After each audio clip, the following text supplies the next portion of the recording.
chances are you or someone you know has made homemade cookies before, and they likely tasted great because, let's face it, cookies are great. At the same time though, those aren't the best cookies you can be making.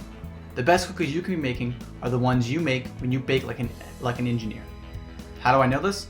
Well, I've been baking for the past 10 years, and every Friday I make sure to make at least one batch of chocolate chip cookies.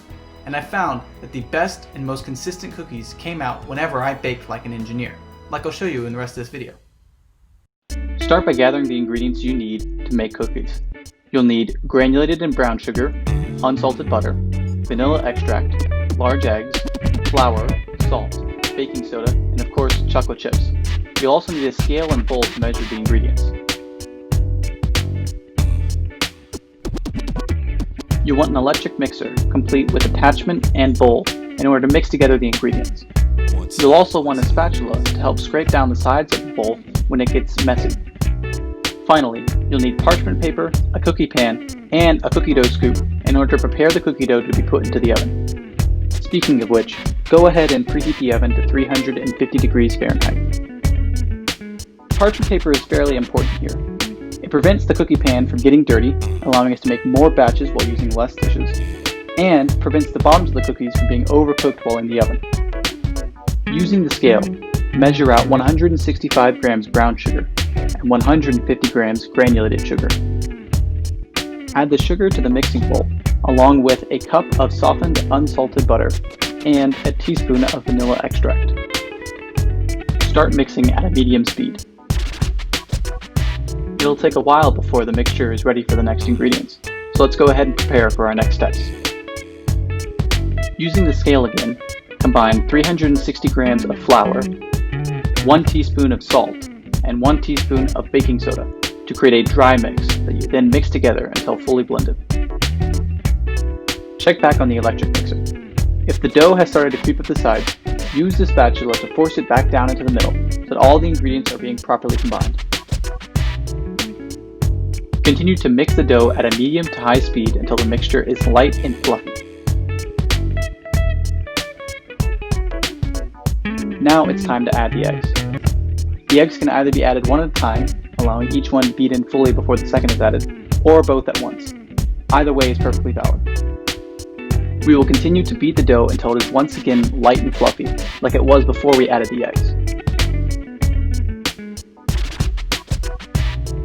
Grab the flour mixture we made earlier and add it into the dough, 1 spoonful at a time, allowing each spoonful to be fully incorporated into the dough before adding the next. This is important, as adding the flour too quickly to the dough will cause the dough to become crumbly and fall apart, lacking the stickiness needed to form the dough into balls for baking.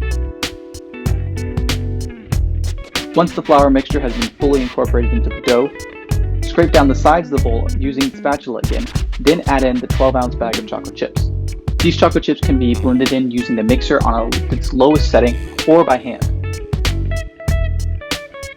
Once the chocolate chips have been fully incorporated, scrape off as much cookie dough as you can from the paddle into the bowl. Then remove the bowl from the mixing base and take it over to where you prepared your cooking pan.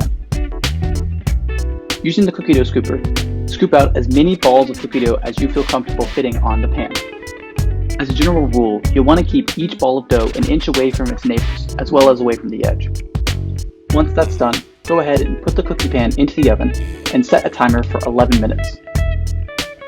Clear out some space and set up some hot plates so that you have a place to put your pan once you take it out of the oven. Once your timer is up, take the cookies out of the oven and check to see if they're done.